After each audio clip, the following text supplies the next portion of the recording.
Hi viewers, அனைவருக்கும் வணக்கம். GK real estate and ப்ராப்பர்ட்டிஸில் இன்றைக்கி நம்ம பார்த்துட்டு இருக்க தோட்டம் பார்த்திங்கன்னா ஒரு நல்ல இன்கம் தரக்கூடிய 2 ஏக்கர் 10 சென்ட் தோட்டம். இந்த தோட்டம் எங்கே அமைஞ்சிருக்குன்னு பார்த்தீங்கன்னா பொள்ளாச்சிக்கு மேற்கு சைடில் ஒரு 10 கிலோமீட்டர்ஸ் ட்ராவல் பண்ணி வந்தோம்னா கேரளா பார்டரில் கோபிதாபுரங்கிற ஊருக்கு பக்கத்தில் இந்த தோட்டம் அமைஞ்சிருக்கு.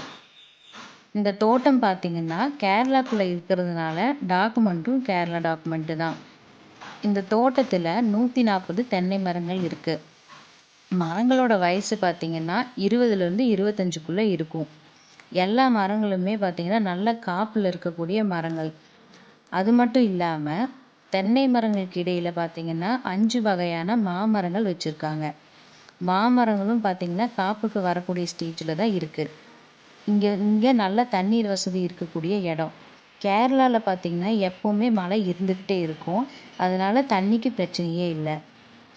கேரளாவில் பார்த்திங்கன்னா கல் ரொம்பவே முக்கியமாக இறக்குமதி பண்ணுறாங்க.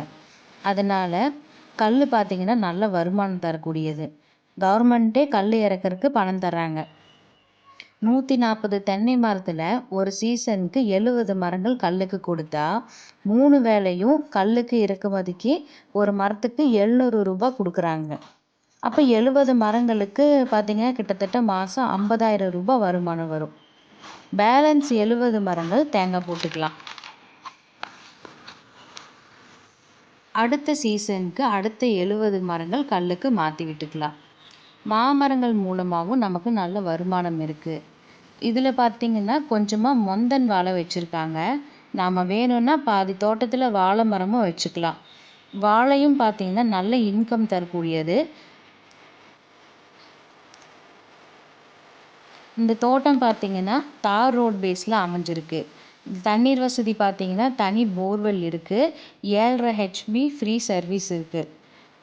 மேலும் இந்த தோட்டத்தோட டீட்டெயில்ஸ் தெரிஞ்சுக்கணுன்னா ஸ்க்ரீனில் தெரியுற நம்பருக்கு காண்டாக்ட் பண்ணுங்கள். மறக்காமல் நம்ம சேனலை சப்ஸ்கிரைப் பண்ணுங்கள், லைக் பண்ணுங்கள், ஷேர் பண்ணுங்கள், பெல் பட்டனை ப்ரெஸ் பண்ணுங்கள். அப்போ தான் நான் போடுற வீடியோஸ் உங்களுக்கு நோட்டிஃபிகேஷனில் வரும். இந்த வீடியோவை உங்கள் ஃப்ரெண்ட்ஸ் அண்ட் ஃபேமிலிக்கு ஷேர் பண்ணுங்கள். தேங்க்யூ.